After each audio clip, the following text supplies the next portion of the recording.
ओम नमो भगवते वासुदेवाय। ओम नमो भगवते वासुदेवाय। ओम नमो भगवते वासुदेवाय। हम लोग आज श्रीमद् भागवतम पहला स्कंद 14th चैप्टर के 9वें श्लोक पे हम लोग डिस्कशन कर रहे हैं। श्लोक इस प्रकार है। यस्मान्नः संपदो राज्यं दारः प्राणः कुलं प्रजा आसन् सपत्न विजयो लोकाश्च यद अनुग्रहात्। और इसका अनुवाद इस प्रकार है कि उनसे ही मतलब परम भगवान से ही हमारी सारी जो राज्य का ऐश्वर्य है, सुंदर अच्छी स्त्रियां हैं, प्राण, कुल और जो प्रजा पर हमारा नियंत्रण है, शत्रुओं पर विजय है और मृत्यु के पश्चात उच्च लोकों में जो हमारा निवास है, जो उच्च लोकों में हमें आश्रय मिलेगा, वो सब संभव हो पाया भगवान कृष्ण की दया से। और ये सब संभव हुआ है कि उनकी अहेतु की कृपा से ये सब संभव हुआ है। तो इस पर डिस्कस करते हैं। जो प्रपोर्ट है, जो व्याख्या है श्रील प्रभुपाद की, वो मैं डिस्कशन के दौरान सारी कवर कर लूँगा। ओके। आज अनुलंबित भुजौ कनकावदातौ संकीर्तनैक पितरौ कमलायताक्षौ विश्वम्भरौ द्विजवरौ युग धर्म पालो वंदे जगत प्रिय करो करुणावतारो वंदे श्री कृष्ण चैतन्य नित्यानंदो सहोदितो गौड़ोदय पुष्पंदो चित्रो छंदो तमोनुदो पंचतत्वात्मकं कृष्णं भक्तरूप स्वरूपकं भक्तावतारं भक्ताख्यं नमामि भक्त शक्तिकं। श्री कृष्ण चैतन्य प्रभु नित्यानंद श्री अद्वैत गदाधर शिवासदि गौर भक्त वृंदा। हरे कृष्ण कृष्ण कृष्ण हरे हरे, हरे राम राम राम हरे हरे। तो ये जो श्लोक है, ये महाराज युधिष्ठिर बोल रहे हैं अपने छोटे भाई भीम को। और इस श्लोक के अंदर अनेक हम लोगों के लिए महत्वपूर्ण शिक्षाएं हैं। तो इस श्लोक का बैकग्राउंड क्या है, पृष्ठभूमि क्या है कि महाभारत का युद्ध तो चलो ख़त्म हो गया था, सब लोग अपने अपने जगह पर रह रहे थे, भगवान कृष्ण द्वारका जा चुके थे। अब काफ़ी टाइम हो गया, अर्जुन का भी मन कर रहा था अपने सखा कृष्ण का दर्शन करने के लिए, और महाराज युधिष्ठिर भी चिंतित थे भगवान कृष्ण की सूचना प्राप्त करने के लिए, क्योंकि उनके मन में एक बात खटक रही थी। उनको ये पता चल चुका था कि भगवान कृष्ण का जो है वो आने का उद्देश्य तो पूरा ही हो गया। सभी असुर राजाओं का भगवान ने वध करवाई दिया, धर्म की स्थापना कर ही दी महाराज युधिष्ठिर के माध्यम से। तो भगवान का उद्देश्य पूरा हो गया, अब तो भगवान को वापस जाने से कौन रोकेगा। तो उनके मन में ये बात खटक रही थी। तो उन्होंने अर्जुन को भेजा, जाओ भाई तुम जाके देख के आओ हो क्या रहा है। अब अर्जुन गया, चलो अर्जुन गया तो 7 महीने बीत गए, अर्जुन का कोई समाचार ही नहीं आ रहा, पता नहीं क्या हो रहा है, क्या चल रहा है। भगवान कृष्ण सब वहाँ पे द्वारका में सब कुशल मंगल है कि नहीं है, और अर्जुन का संदेश तो आ ही नहीं रहा। साथ में प्रॉब्लम क्या हो गई कि चारों तरफ जो है अपशकुन होने शुरू हो गए, और अनेक अपशकुन हो रहे थे। लेकिन बेसिकली जो अपशकुन है वो है कि लोगों में ईमानदारी घट गई थी, बेईमान बनते जा रहे थे लोग, दूसरों को नुकसान पहुंचा के, दूसरों को हर्ट करके लोग जो हैं धन कमाना चाह रहे थे। पहले ऐसा नहीं था, लेकिन अब अचानक युधिष्ठिर महाराज ने देखा ऐसा होना शुरू हो गया। और सबसे बड़ी बात यह है कि आपस में लोगों ने झगड़ना शुरू कर दिया। भाई भाई से लड़ रहे हैं, पति पत्नी का झगड़ा हो रहा है, पड़ोसी आपस में लड़ रहे हैं, मतलब बड़ी समस्या की बात खड़ी हो गई। और ये बात भक्तों के समाज में हम लोगों के लिए भी बड़ी महत्वपूर्ण है कि अगर भक्तों के समाज में अगर आपस में मतभेद हो जाएं, लड़ाइयाँ हो जाएं, तो ये अपशकुन है बहुत बड़ा। इस अपशकुन का मतलब ये है कि आगे जाके प्रॉब्लम्स आने वाली हैं। संस्था जो प्रभुपाद ने इतनी मेहनत से बनाई, भक्तों को भगवत धाम ले जाने का जहाज जो प्रभुपाद ने बनाया, वो जहाज को रोकने की कोशिश बेसिकली शुरू हो जाएगी। सभी भक्तों को भरसक प्रयास करना चाहिए आपस में न लड़ाई करें। अब वो कैसे होगा उसके बारे में आगे आपको इसी श्लोक के व्याख्या में श्रील प्रभुपाद उसका उत्तर दे रहे हैं इस प्रश्न का। तो यहाँ पर अब जब 7 महीने से अर्जुन नहीं आया तो युधिष्ठिर महाराज ने किससे जाके अपनी हृदय की व्यथा बोले। तो युधिष्ठिर महाराज ने भीम को बुलाया और भीम से अपने हृदय की व्यथा बोल रहे हैं। और उसी दौरान युधिष्ठिर महाराज ने ये श्लोक का उच्चारण किया था। और युधिष्ठिर महाराज ने बोला कि जितनी भी हमारी धन संपत्ति, आज्ञाकारी स्त्रियां, प्रजा, शत्रुओं पर विजय, उच्च लोगों में हमारा जो स्थान निश्चित हुआ, वो सब परम भगवान कृष्ण की अहेतु की यद अनुग्रहात, उनकी अहेतु की कृपा से संभव हुआ। इससे हम क्या शिक्षाएं ले सकते हैं? तो पहली शिक्षा हम इससे क्या ले सकते हैं कि इस श्लोक में महाराज युधिष्ठिर परम भगवान के प्रति अपने निर्भरता को कि किस तरह से पूरी तरह भगवान कृष्ण पर ही पूरी तरह से निर्भर है, पूरी तरह से भगवान कृष्ण पर निर्भर है। भगवान कृष्ण की योजना के अनुसार बात चलेगी। हमारे अपने प्रयास की कोई स्वतंत्र कीमत है नहीं। बेसिकली एक प्रश्न उठता है कि एक छोटे बच्चे की क्या ताकत हो सकती है, एक छोटे बच्चे में कितनी ताकत हो सकती है? तो इसका उत्तर है, एक छोटा सा बच्चा है 2, 3, 4 साल का, उसमें उतनी ताकत है जितनी ताकत उसके पिता में है। इसका मतलब ये है कि एक बार पुत्र पिता की गोदी में चढ़ गया, फिर उसको कोई हाथ नहीं लगा सकता। अगर कोई पिता से ताकतवर आ गया फिर बात अलग है। उसी प्रकार अगर हमने भगवान कृष्ण की शरण स्वीकार कर ली तो हम कितने ताकतवर हो जाएंगे? हम उतने ही ताकतवर हो जाएंगे जितने भगवान कृष्ण हैं। हमने देखा है, हम चैतन्य चरितमृत में, चैतन्य भागवत में हम देख रहे हैं कि जो भगवान के भक्त हैं किस प्रकार जो हैं वो शेर के मुंह पे लात मार रहे हैं, मगरमच्छों से लड़ रहे हैं, मरे हुए व्यक्ति को जीवित कर पा रहे हैं। कैसे कर पा रहे हैं? भगवान कृष्ण की यद अनुग्रहात, भगवान कृष्ण की शरण ले ली, भगवान कृष्ण जैसा ऐश्वर्य प्रभाव उनको प्राप्त हो गया। ये बेसिकली बड़ी महत्वपूर्ण बात है। और दूसरी बात यह है कि यहाँ पर इस श्लोक के माध्यम से महाराज युधिष्ठिर ये दिखा रहे हैं कि किस प्रकार वो भगवान को स्मरण कर रहे हैं, भगवान को याद कर रहे हैं।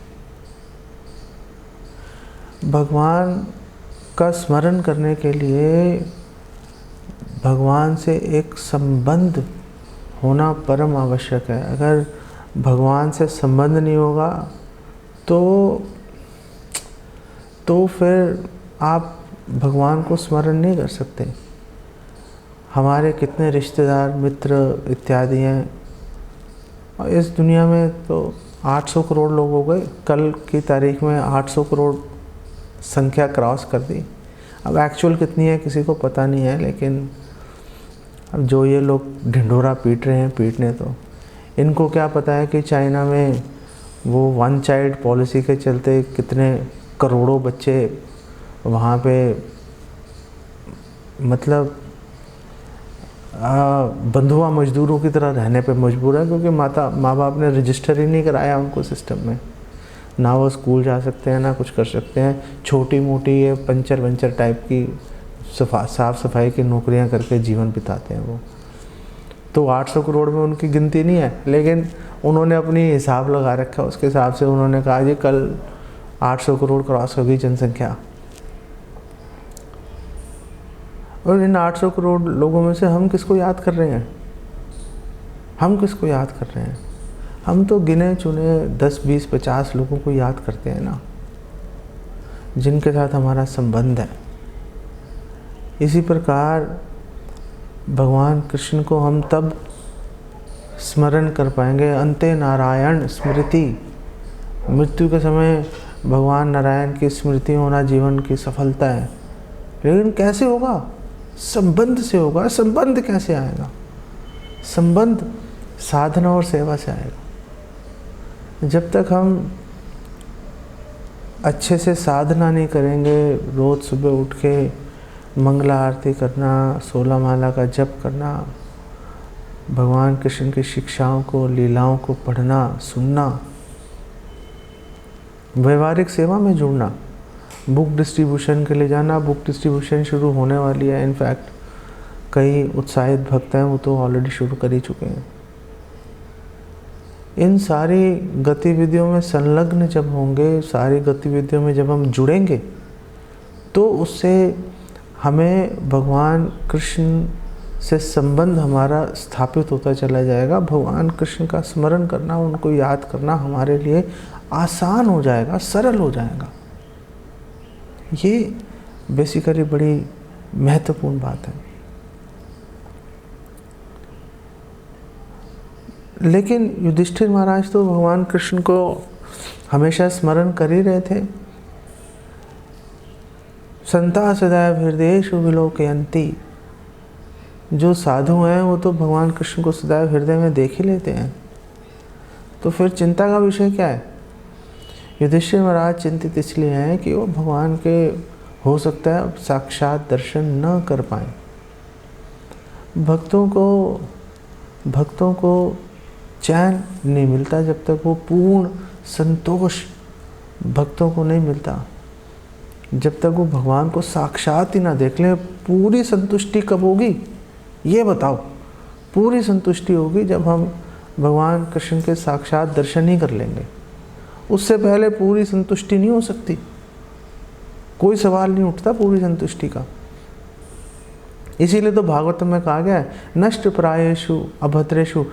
प्राय नष्ट हो जाते हैं जितने दुख क्लेश परेशानियाँ हैं। पूरी क्यों नहीं नष्ट होती? क्योंकि पूरी नष्ट होंगी भगवान कृष्ण के साक्षात दर्शन से। जब हम भगवान कृष्ण को साक्षात सामने ही देख लेंगे, जब वो भगवान मंद मंद मुस्कुरा रहे होंगे, भगवान के घुंघराले जो लट है भगवान की, वो भगवान के चेहरे पर खिलवाड़ कर रही होगी, और भगवान मधुर स्वर में वंशी वादन कर रहे होंगे, या अपने सखाओं के साथ खेल रहे होंगे, या गोपियों के साथ विहार कर रहे होंगे। जब तक भगवान को देख नहीं लेंगे तब तक पूरी संतुष्टि होना असंभव है। इसीलिए तो ब्रह्मा जी ने बड़ी तपस्या की और भगवान कृष्ण प्रकट ही हो गए। ये सृष्टि से पहले की बात है। ब्रह्मा जी सृष्टि करने के लिए उनसे वरदान मांगना चाह रहे थे, उनसे ताकत, उनसे वो क्षमता, कैपेबिलिटी मांगना चाह रहे थे। तो भगवान प्रकट हुए। तो ब्रह्मा जी ने अनेक प्रश्न पूछे। उसमें से एक प्रश्न ब्रह्मा जी ने ये भी पूछ लिया कि सर्वश्रेष्ठ वरदान क्या है?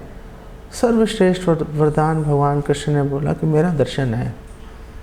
मेरा दर्शन सर्वश्रेष्ठ वरदान है। इसीलिए तो भगवान कृष्ण बार बार कह रहे हैं मेरी शरण में आ जाओ भाई, ऐसा साधन करो कि मेरा दर्शन प्राप्त हो जाए, क्योंकि वही सर्वश्रेष्ठ वरदान है। क्यों सर्वश्रेष्ठ वरदान है? क्योंकि उसी से पूरी संतुष्टि होगी, उसी से मन हमारा जो है पूरी तरह से शांत हो जाएगा। अब और कुछ देखने की हमें आवश्यकता नहीं है, भगवान को देख लिया, बात खत्म हो गई भाई। तो युधिष्ठिर महाराज के हृदय में ये चिंता थी, युधिष्ठिर महाराज के हृदय में ये चिंता थी कि अब इस शरीर में भगवान के साक्षात दर्शन नहीं कर पाएंगे। दर्शन करने हैं तो शरीर छोड़ के भगवत धाम जाना पड़ेगा, तब भगवान के दर्शन का सौभाग्य मिलेगा। लेकिन वो समय, आज से लेकर वो समय कैसे बिताएं, उस क्षण की प्रतीक्षा करना भारी हो रहा है। युगायतम निमेषेण, एक एक क्षण एक एक युग के समान भारी पड़ रहा है। तो कैसे कर लेंगे? युधिष्ठिर महाराज के हृदय में ये व्यथा, ये चिंता उनको खाई जा रही है, जो इस श्लोक से हमें दिखाई दे रही है। और तीसरी बात है कि जैसे भगवान कपिल ने एक सिद्धांत स्थापित किया था, कर्मणा देव नेत्रेण, कि कर्म तो चलो करना ही है, जीव का, व्यक्ति का स्वभाव है कर्म करना। एक भक्त का तो और भी अधिक स्वभाव बन जाता है कर्म करना, लेकिन जो फल है देव नेत्रेण, वो तो भगवान की कृपा से प्राप्त होगा। इसलिए तो भगवान कृष्ण भगवत गीता में कह रहे हैं कि आपका कर्म पर अधिकार है, फल पर मा फलेषु कदाचन, फल पर आपका अधिकार नहीं है। फल प्रदान करने की जो सुविधा है, जो क्षमता है, वो केवल और केवल भगवान कृष्ण के पास ही सुरक्षित है। इस बात को हमेशा हमें ध्यान रखना चाहिए। लेकिन इसका मतलब ये नहीं है कि प्रयास का महत्व नहीं है। प्रयास का बहुत महत्व है, प्रयास का बहुत महत्व है। पूरा भक्तों का समाज बटा हुआ है इस सिद्धांत को समझने में कि प्रयास का महत्व है कि कृपा का महत्व है। प्रयास करें कि ना करें, या केवल कृपा पर आश्रित रहें। आफ्टर ऑल भगवान की कृपा तो सर्वोपरि है ही। और भक्ति सिद्धांत सरस्वती ठाकुर इसका समाधान करते हैं। और भक्ति सिद्धांत सरस्वती ठाकुर जो है वो उदाहरण देते हैं, दृष्टांत देते हैं कि एक व्यक्ति है वो कुएं में गिर गया। अब वो कुएं से बाहर कैसे निकलेगा? अपनी ताकत नहीं है उसमें से बाहर निकलने की। तो बाहर से किसी व्यक्ति ने रस्सी लटका दी कुएं के अंदर। वो रस्सी क्या है? वो रस्सी भगवान की कृपा के समान है। अब उस गिरे हुए व्यक्ति का कर्तव्य है कि रस्सी को पकड़ के बाहर निकल जाए, तो उसका प्रयास है। तो भक्ति सिद्धांत सरस्वती ठाकुर ने बोला प्रयास भी लगेगा और कृपा भी लगेगी, दोनों का संयोग होगा तो फल की प्राप्ति हो जाएगी। यही बात यहाँ पर युधिष्ठिर महाराज कर रहे हैं। उन्होंने पूरे शक्ति के साथ युद्ध किया, युधिष्ठिर महाराज ने पूरी ताकत के साथ में। लेकिन भगवान की कृपा पर अपनी निर्भरता को भूले नहीं वो। उनको ये पता था कि जो भी प्राप्त होगा भगवान की कृपा से ही प्राप्त होगा। और श्रील प्रभुपाद एक्सप्लेन करते हैं कि देखो, अगर भगवान की कृपा अगर काम नहीं करती तो फिर अगर सब कुछ प्रयास ही पर निर्भर है तो कुछ लोग होते हैं बड़े अमीर हैं, करोड़ोंपति अरबोंपति हैं, उनको बेस्ट मेडिकल केयर मिलती है फिर भी मर जाते हैं। लेकिन कुछ लोग होते हैं बिल्कुल गरीब, सड़क पे पड़े हुए हैं, कोई इलाज नहीं हो रहा उनका, लेकिन फिर भी भगवान की दया है तभी तो ठीक हो जाते हैं बिना किसी प्रॉपर ट्रीटमेंट के। तो ये सब कैसे हो रहा है? ये सब भगवान की कृपा से संभव हो रहा है। इसलिए भगवान की कृपा बहुत महत्वपूर्ण है। और श्रील प्रभुपाद अपने व्याख्या में उदाहरण दे रहे हैं एक प्रसिद्ध सन्यासी का, बेसिकली विवेकानंद की बात कर रहे हैं। विवेकानंद बोल रहे थे कि पाश्चात्य देशों में जाकर कि मांस खाओ और खूब अपने शरीर को मजबूत बनाओ और फिर खूब काम करो, उससे सफलता मिलेगी। हमारे शास्त्रों का ये निचोड़ नहीं है। हमारे शास्त्र इसकी अनुशंसा नहीं करते। हमारे शास्त्रों की शिक्षा कुछ हो रहा है। हमारे शास्त्र बोलते हैं कर्मणा देव नेत्रेण, 3:31 भागवतम का श्लोक है कि आप कर्म करो लेकिन फल जो है वो भगवान की कृपा से प्राप्त होगा। और चौथी बात जो हम इससे सीख सकते हैं इस श्लोक से, और ये जो शिक्षा है, ये शिक्षा जो हमने शुरुआत में बात की थी कि आपसी मतभेद से बचाएगी ये शिक्षा, वो क्या है? कृतज्ञता। महाराज युधिष्ठिर भगवान कृष्ण के प्रति अपनी कृतज्ञता दिखा रहे हैं। महाराज युधिष्ठिर इस बात को स्वीकार कर रहे हैं कि हम लड़े तो सही, भीम है, अर्जुन है, अर्जुन तो धनंजय है, कोई सामने टिक नहीं पाता। भीम स्वयं वायुदेव है, कौन टिकेगा वायु के सामने? लेकिन महाराज युधिष्ठिर को पता है कि भगवान कृष्ण की कृपा थी तो बच गए, भगवान कृष्ण की कृपा थी तो विजय प्राप्त हो गई, नहीं तो कोई भीष्म पितामह जैसे महान मगरमच्छ वहाँ पर उनके विरुद्ध वो लड़ रहे थे, कैसे विजय प्राप्त होगी? लेकिन कृष्ण है तो विजय प्राप्त हो सकती है, कृष्ण है तो सब कुछ संभव है। यहाँ पर ये बात महाराज युधिष्ठिर इसको स्वीकार कर रहे हैं। अभी पीछे कोरोना के अंदर मायापुर में हमारे एक बड़े अच्छे भक्त थे पंकजांघ्री प्रभु, क्योंकि कोरोना के कारण उनकी जो है देहांत हो गया। तो उनको जब कलकत्ता से मायापुर ला रहे थे, वो डॉक्टरों ने कहा कि भाई मुश्किल है बचना।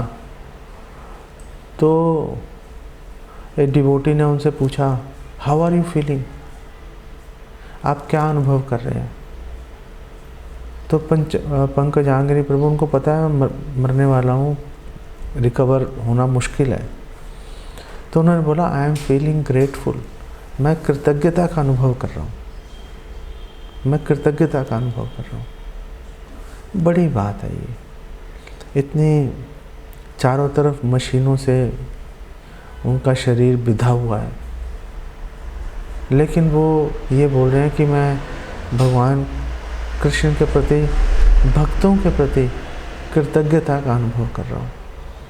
ये जो कृतज्ञता की बात है, ये जो ग्रेटफुलनेस कि हम लोग भगवान और भक्तों के प्रति हम लोग बहुत कृतज्ञ हैं कि उन्होंने हमारी इतनी सहायता की। भक्तों के प्रति हम अपनी कृतज्ञता को दिखाएं कि उन्होंने हमारी इतनी सहायता की, भक्ति में उत्साह दिया, आगे बढ़ाया।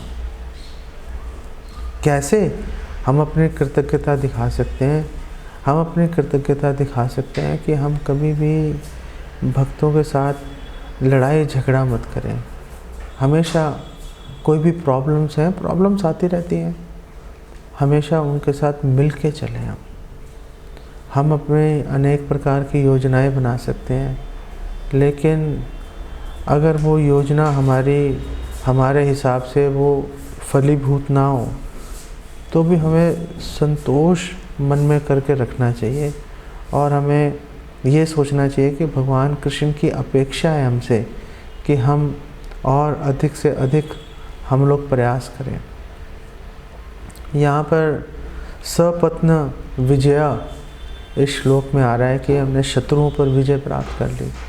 तो यहाँ पर जो शत्रु हैं, वो शत्रु चलो कौरव इत्यादि तो थे ही, लेकिन यहाँ पर जो शत्रु हैं जिन पर हमें विजय प्राप्त करने की आवश्यकता, हमें कोई भीष्म पितामह से लड़ने की आवश्यकता नहीं है।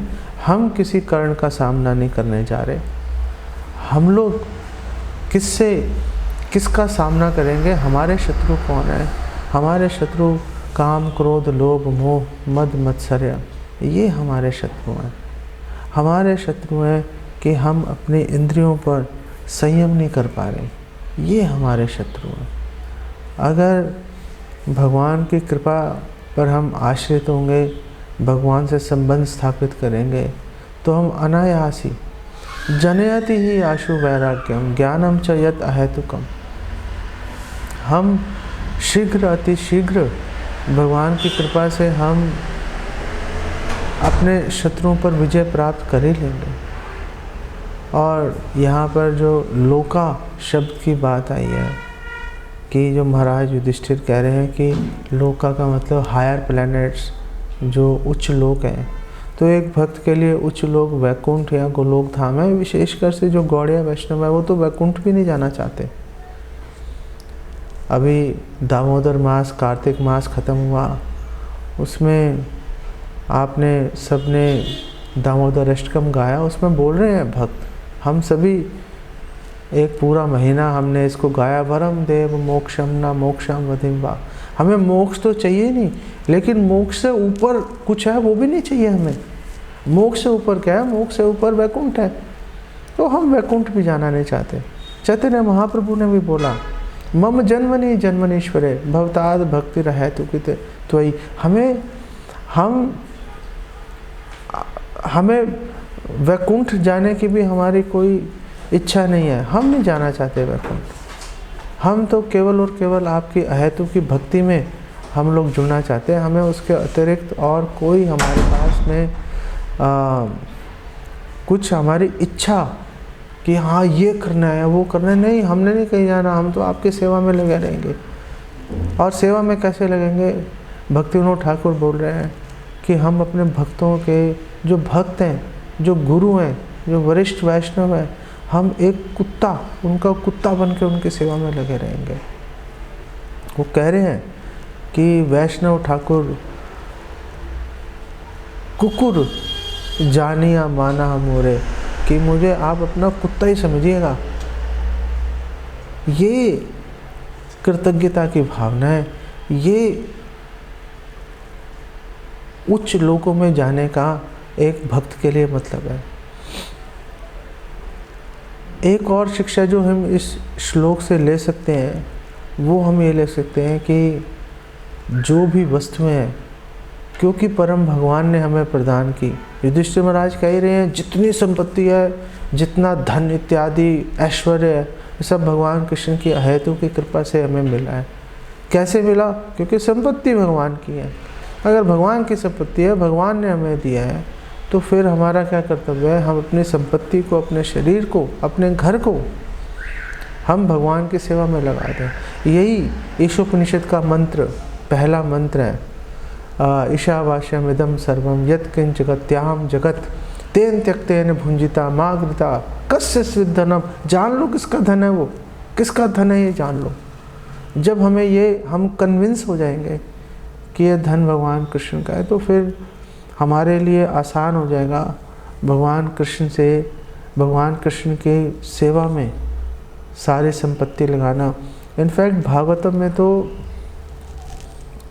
इस संपत्ति को अपना मानना, इसको महामोह कहा गया है कि सबसे बड़ा मोह कौन सा है? ये सारी संपत्ति मेरी है, ये शरीर में हूँ और ये सारी संपत्ति मेरी है।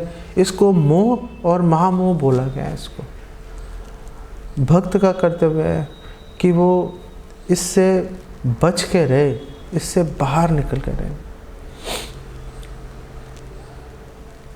आखिरी बात आपको, क्योंकि हमारे पास थोड़ा और 5 मिनट का समय मैं ले लेता हूँ, कि ये श्लोक को हम क्रिश्चियनिटी से भी कंपेयर करके देखते हैं। क्रिश्चियनिटी में ये कॉमन अंडरस्टैंडिंग है कि अगर कोई व्यक्ति है क्रिश्चियन, उसके पास अच्छी जॉब है, मकान है, पत्नी है, बच्चे हैं, 1-2 और एक कुत्ता है, तो वो एक अच्छा क्रिश्चियन है। वो एक अच्छा क्रिश्चियन है। यहाँ पर हम देख रहे हैं कि युधिष्ठिर महाराज भी बोल रहे हैं कि सब सारी संपत्ति, धन संपत्ति इत्यादि ऐश्वर्य ये भगवान की कृपा से प्राप्त हो रही है। तो ऐसा लग रहा है कि जो क्रिश्चियनिटी का जो सिद्धांत है वो युधिष्ठिर महाराज अप्रूव कर रहे हैं, लेकिन ऐसा नहीं है। अगर ऐसा नहीं होता, अगर हमारा गौड़िया सिद्धांत, सनातन धर्म अगर यही मानता कि धन संपत्ति ऐश्वर्य भगवान अगर हमें भगवान की कृपा से मिली है तो हम अच्छे भक्त हैं, तो फिर कभी भी वानप्रस्थ संन्यास की अनुशंसा नहीं की जाती। कभी भी ये नहीं कहा जाता कि उचित समय आने पर घर छोड़ देना चाहिए। और हम देखते हैं पांडवों ने, महाराज युधिष्ठिर ने उचित समय आने पर घर छोड़ दिया। घर छोड़ के सारी सुख सुविधाओं को छोड़ के परीक्षित महाराज को सौंप के राज्य वो अपना निकल गए हिमालय की ओर, जहाँ पे उनके ताऊ जी जो हैं धृतराष्ट्र अपनी पत्नी सहित विदुर जी के साथ चले गए थे। और भगवान कृष्ण भी बोल रहे हैं कि हरिष्ये तद धनम शनैः, अगर मैं किसी पे कृपा करता हूँ तो उसका धन सब संपत्ति छीन लेता हूँ उसको बिल्कुल सड़क पे ला के खड़ा कर देता हूँ, जैसे भगवान ने किया अवंती के साथ में। भागवतम के 11वें स्कंद में हमें उसका वर्णन मिलता है। हम क्या समझ सकते हैं? हम समझ सकते हैं कि भगवान धन संपत्ति सुख सुविधाएं प्रदान करते हैं, इसलिए प्रदान करते हैं इस अपेक्षा के साथ कि उसको भगवान की सेवा में लगाया जाएगा। अगर भगवान की सेवा में नहीं लगाया जाएगा, अगर हम उस सुख सुविधाओं का खुद ही भोग करते रहेंगे, तो फिर हमने दुरुपयोग कर लिया तो चोर बन गए तो जो चोर की सज़ा है वो हमारी सज़ा बन जाएगी। इसलिए अगर धन संपत्ति है भगवान की सेवा में लगाओ, अगर नहीं है तो सोचो कि भगवान ने असली कृपा हम पे यही कर दी। प्रहलाद महाराज भी बोल रहे हैं, ध्रुव महाराज को जब भगवान के दर्शन में भगवान ने बोला कि तुम्हारे हृदय में इच्छा बहुत बड़ी है, इतना आसान नहीं है पूरी करना तुम्हारी इच्छा को, लेकिन चलो तुम्हारी इच्छा पूरी कर दूंगा, तुम्हें ब्रह्मा जी से भी ऐश्वर्यशाली तुम्हें लोक प्रदान कर देता हूँ। ध्रुव महाराज ने बोला कि भगवान को कुछ नहीं बोला। भगवान को क्यों बोलेंगे कि भगवान आप मुझसे धोखा कर रहे हो। लेकिन ध्रुव महाराज अपने हृदय में सोच रहे थे कि भगवान ने मेरी वंचना कर दी, मैं अभी इस योग्य नहीं था कि भगवान बोलते चलो मेरे साथ ही चलो तुम, अब मैं तुम्हारा विरह सहन नहीं कर पा रहा। भगवान ने ये बात क्यों नहीं बोली मुझे? ध्रुव महाराज को ये बात कचोटती रही और ध्रुव महाराज अपने हृदय में सोचते रहे कि भगवान ने आखिर मेरी नीचता को भगवान ने दिखाई दिया। भगवान ने मुझे कांच के टुकड़े दे ही दिए। अब क्योंकि मैं अपने हृदय में ऐसी इच्छा का पालन कर रहा था, अब मुझे इसको सहन करना ही पड़ेगा। ऐसा सोच के ध्रुव महाराज ने अपना पूरा जीवन बिता दिया। तो अगर धन संपत्ति है, भगवान की कृपा समझो और भगवान की सेवा में लगाओ। भक्तों को अपने घर में आमंत्रित करो, अपने घर में मौके ढूंढो, बहाने ढूंढो कैसे भक्तों को अपने घर में आमंत्रित किया जाए। और अगर नहीं है, प्रॉब्लम्स हैं, तो उसे भगवान की विशेष कृपा मानकर और अधिक उत्साहित हो जाओ। ऐसा करके जीवन बिताएंगे, कभी प्रॉब्लम नहीं आएगी। और भक्ति में देखना आप कैसे आगे बढ़ोगे। इसको यहीं पे विराम देता हूँ। जगत गुरु श्रील प्रभुपाद की जय। हरे कृष्ण।